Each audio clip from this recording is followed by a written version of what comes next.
高血压最怕缺钾。高血压是现代社会中非常常见的健康隐患。在中国，高血压患者已经超过2亿7千万人，全球每年有上千万人因高血压相关疾病而丧生。它常被称为无声杀手，因为往往等发现时已经造成危害。想要有效控制血压，我们必须把这个容易被忽略的钾重视起来。那么什么是钾？它和高血压到底有什么关联？如果身体缺钾，会出现哪些征兆？我们又该如何正确补充钾元素呢？今天我们就来深入聊聊，把这些疑问一一解开。首先，我们来看看钾与血压之间的关系。钾是一种人体必需的电解质，每个人体细胞膜上都有一个重要装置，叫钠钾帮浦，不停地将钠离子泵出细胞，钾离子泵入细胞，以维持细胞内外正常的电解质平衡。正因为如此，维持心跳的节律、神经传导和肌肉收缩等生命活动都离不开钾的参与。更重要的是，钾能帮助肾脏排出体内多余的钠，减轻盐分对血压的影响。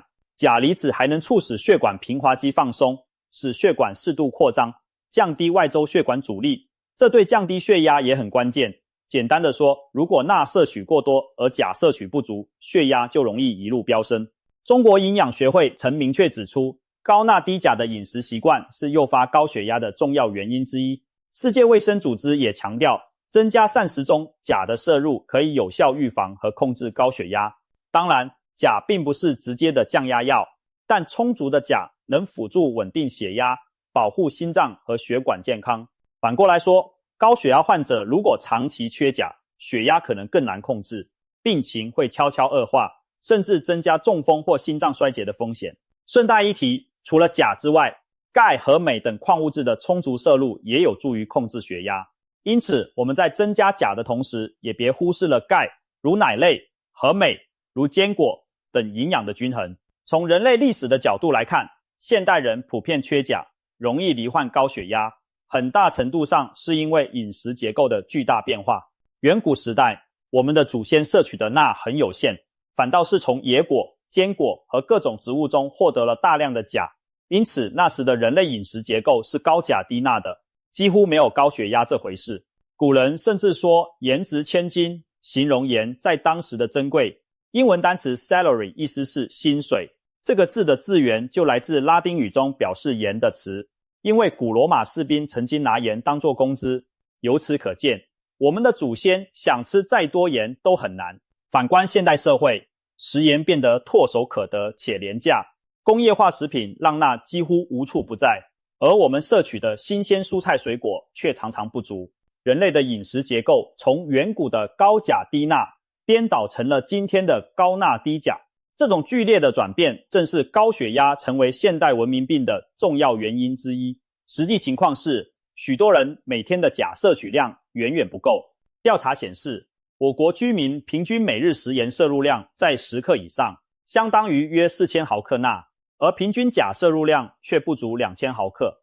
不少人一日三餐大鱼大肉，重油重咸，却很少吃水果蔬菜，长期处于高钠低钾的亚健康状态。世界卫生组织建议成人每日摄入至少3510毫克的钾，美国的膳食指南甚至建议4700毫克，但大多数人每天只摄取到建议量的一半左右。换算一下，4位的建议意味着每天摄入的钾应该比钠多才好。可现实中，许多人恰恰相反，吃进去的钠远远超过钾，难怪血压容易升高。更麻烦的是，一般的健康检查并不会特别测量体内的钾水平，轻度缺钾往往没有明显症状，因此许多人其实长期处在缺钾状态而不自知。钾不像维生素 C 那样一缺乏就出现急性病症，但当身体长期缺钾时，也会通过一些蛛丝马迹偷偷发出警报。以下就是身体缺钾时常见的5大信号。1. 精神不振，极度疲劳，整日感到没精神，容易疲倦，仿佛身体像没电了一样。你可能一天到晚都觉得疲惫乏力，四肢无力，甚至爬几层楼梯就气喘吁吁，提不起劲。这可不是你懒惰，而是因为钾不足导致肌肉和神经无法顺利产生动力，身体真的缺电了。2. 腿脚抽筋，肌肉酸痛，经常出现腿部或脚部抽筋，肌肉酸痛僵硬，尤其夜里小腿容易抽筋，早晨起床时小腿肚发紧发硬。很多人以为腿抽筋是缺钙所致，于是猛补钙片，但结果却是越补越抽，十分困惑。其实钙并不是唯一的因素，钾流失过多才是幕后黑手之一。钾不足会打乱肌肉细胞内外的离子平衡，让肌肉容易不自主的痉挛收缩。3. 心悸、心慌、心跳异常，莫名出现心悸、心慌、心跳忽快忽慢。有的人明明在静态休息，心脏却扑通扑通乱跳，好像一口气喝了好几杯浓咖啡一样。这种异常常让人担心自己是不是得了心脏病。其实钾能帮助维持正常的心率，当钾缺乏时，心脏电信号的传导就会发生紊乱，可能引起心悸、胸闷，甚至心律失常。许多情况下，由电解质失衡导致的心跳问题，容易被误认为是心脏疾病或焦虑发作。4. 肠胃蠕动变慢、便秘胀气、消化功能变差。肠胃蠕动变慢，常常觉得腹胀便秘，你可能发现自己食欲不振，吃一点点就觉得饱，排便也不顺畅，这也是钾不足的一个表现。因为钾参与维持肠道平滑肌的正常活动，缺钾会让肠道蠕动减弱，引起食物在消化道移动变慢，出现腹胀、便秘、食欲下降等问题。难怪不少人说吃香蕉有助于通便，除了香蕉富含膳食纤维之外，其中的高钾也在默默发挥作用。5. 血压居高不下，药物难控，血压一直居高不下，服了降压药也压不住。对高血压患者来说，这是一个危险信号。如果在规律服药的情况下，血压仍然偏高，就要怀疑是否体内缺钾。尤其是长期服用利尿剂的人，这类药物会加速从尿液中排出钾，容易引起低钾状态，进而让血压更加难以控制。临床上就曾有案例，一位60多岁的高血压患者按时服药，但血压始终无法下降。后来医生仔细询问他的饮食，才发现这位先生平时几乎不吃蔬菜水果，长期缺乏钾。针对这点调整饮食，多吃富含钾的食物后，他的血压才逐渐趋于平稳。听到这里，你可能会问，我会不会也是缺钾的人呢？确实，有几类人特别容易在不知不觉间流失体内的钾，陷入慢性缺钾的状态。重口味、高盐饮食者，长期口味很重，爱吃咸菜和高盐食物的人，体内钠多钾少，电解质平衡被打破，钾很容易不够用。服用特定药物者，长期服用利尿剂或泻药的人，如常见的塞嗪类利尿剂，这些药物会刺激肾脏排出更多的钾，导致钾大量流失。慢性肠胃疾病患者，本身有慢性肠胃疾病的人，比如反复腹泻或者经常呕吐，身体会随着体液流失掉大量钾。嗜糖饮料、酗酒者，经常大量饮用含糖饮料或嗜酒的人，过量的糖分和酒精会增加肾脏负担，让钾的排出速度加快，时间一长可能出现低钾问题。老年人随着年龄增长，肾功能逐渐下降，身体调节电解质，包括钾的能力变弱。如果饮食中钾的摄取跟不上，就很容易出现慢性的钾不足。此外，不少老年人味觉减退，导致口味偏重，爱吃咸菜等重咸食物，却又因食欲不佳，蔬菜水果摄入很少，更增加了缺钾的机会。另外，那些从事高温环境工作或经常剧烈运动、大量出汗的人，在短时间内也会丢失钾和其他电解质。这就是为什么运动后补充香蕉等高钾食物能帮助恢复体力。以上这些人都属于缺钾的高风险族群。如果你发现自己中招了，那就特别需要留意日常是否摄取了足够的高钾食物，千万别等身体出了状况才想起来补救。发现自己可能缺钾后，我们该如何补充钾才科学呢？答案很简单，调整饮食，补钾一定要以天然食物为主，不要动不动就吃钾片或保健品，因为通过食物补钾更安全，身体可以渐进吸收，不容易一下子过量。而药物或补充剂往往在短时间内提供大剂量钾，反而有风险。一般健康的成年人每天建议从食物中摄取至少2000毫克的钾，如果能达到世卫推荐的3500毫克以上就更加理想。好消息是，我们日常餐桌上有不少平价又容易取得的食物富含钾，下面就来介绍5种典型的高钾食物，它们价格实惠，随处可见，对稳定血压大有帮助。即使手头再紧，也要舍得多吃这些平民钾王。1. 菠菜，绿叶菜中的含钾之王。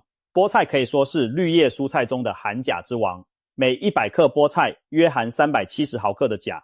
不仅如此，菠菜还富含铁和叶酸，对女性和贫血的人特别有益。难怪卡通人物大力水手补派最爱吃菠菜，不仅补铁，也在补充满满的钾。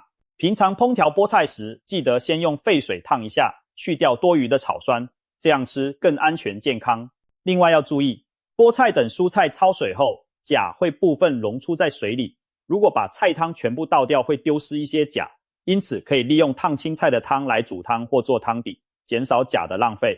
2. 香蕉，随身补钾的好帮手。香蕉可是人尽皆知的补钾能手，一根中等大小的香蕉含有大约400毫克的钾，而且几乎不含钠，热量也适中。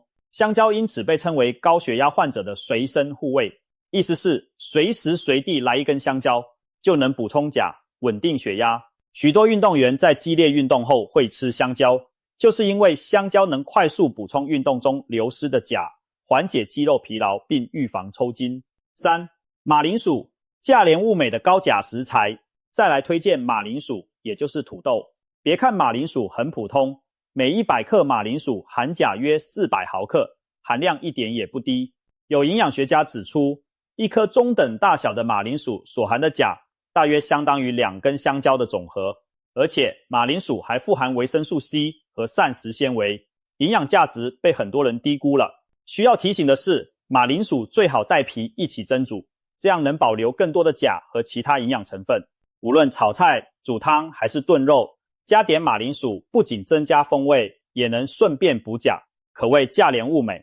如果不拿去油炸，马铃薯其实是很健康的主食替代品。4. 南瓜，老少咸宜的钾元素补给。软糯香甜的南瓜富含钾，每100克南瓜大约含有250毫克的钾。南瓜的热量低，膳食纤维丰富，而且升糖指数不高，对血糖影响小，因此糖尿病人和高血压患者都适合适量食用南瓜，用它来替代部分精致淀粉再好不过。南瓜烹调起来也很简单，煮粥、熬汤或蒸熟当甜品都很受欢迎。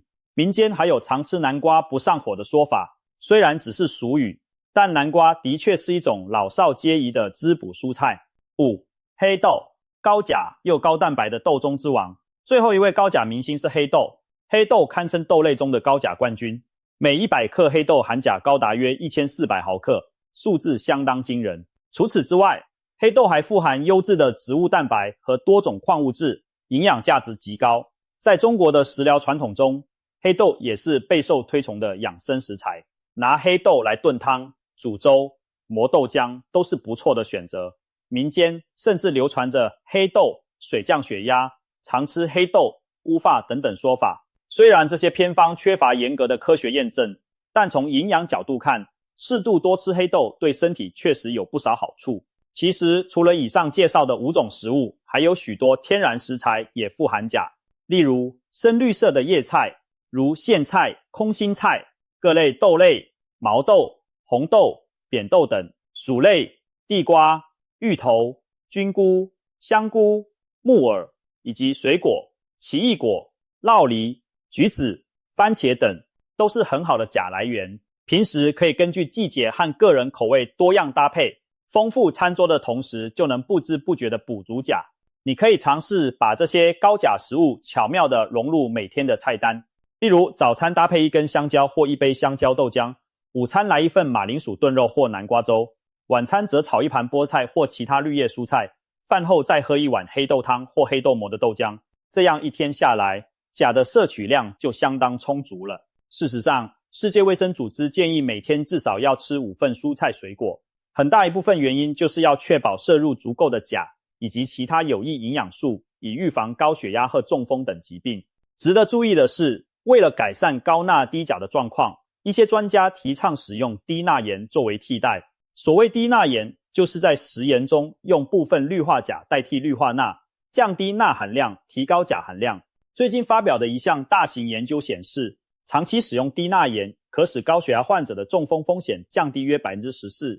对许多高血压家庭而言，这是个简单可行的办法。不过需要提醒，低钠盐毕竟含有较高的钾，肾功能不佳或需限制钾的人群不宜使用。在采用前，最好咨询医生的意见。当然，任何营养素都要讲究均衡适量，钾也不例外。肾功能正常的人从食物中补钾，一般不会出现钾过量的问题，因为多余的钾会由肾脏排出体外。但如果肾脏功能不佳，排钾能力下降，就要严防钾累积过多，导致高钾血症。所谓高钾血症，就是血液中的钾浓度过高，会引发危险。其表现包括心律失常、恶心、四肢麻木无力等，严重时可能导致心脏骤停，危及生命。过去就曾有案例报道，有人短时间内大量饮用椰子水补充水分，结果引发严重高钾血症，出现致命心律失常。因此，我们千万别以为健康饮品就可以无节制的喝，大量摄入钾依然可能带来危险。有趣的是，钾过多和钾过低在症状上有时相似，都可能引起无力和心律紊乱。因此，关键在于维持钾的平衡摄入，而不是一味的吃得越多越好。肾病患者补钾更要格外谨慎，务必遵照医生嘱咐控制摄取量。一般人则应以均衡饮食来安全地获取钾。没事不要随便吃钾补充剂或偏方。最后再谈谈如何知道自己钾够不够。最准确的方法是到医院做血液检查，测定血清钾的水平。特别是对于高血压患者、肾病患者以及长期使用利尿剂或泻药的人，更应该定期检查血钾值，防患于未然。如果你已经出现了前面提到的疲倦、抽筋、心悸等症状，而平时饮食中又明显缺少富含钾的食物，那么在改善饮食的同时，务必要及早去看医生，通过专业检验来确定问题，对症处理。值得一提的是，国际上有一套专为控制血压而设计的膳食方案，叫做 DASH 饮食，也就是德苏饮食。它的原则简单来说就是低钠、高钾并注重全营养均衡。DASH 饮食强调每天多吃蔬菜水果、全谷杂粮、低脂、乳制品、坚果和豆类，提供丰富的钾、镁、钙和膳食纤维，同时严格限制盐分、饱和脂肪和糖的摄入。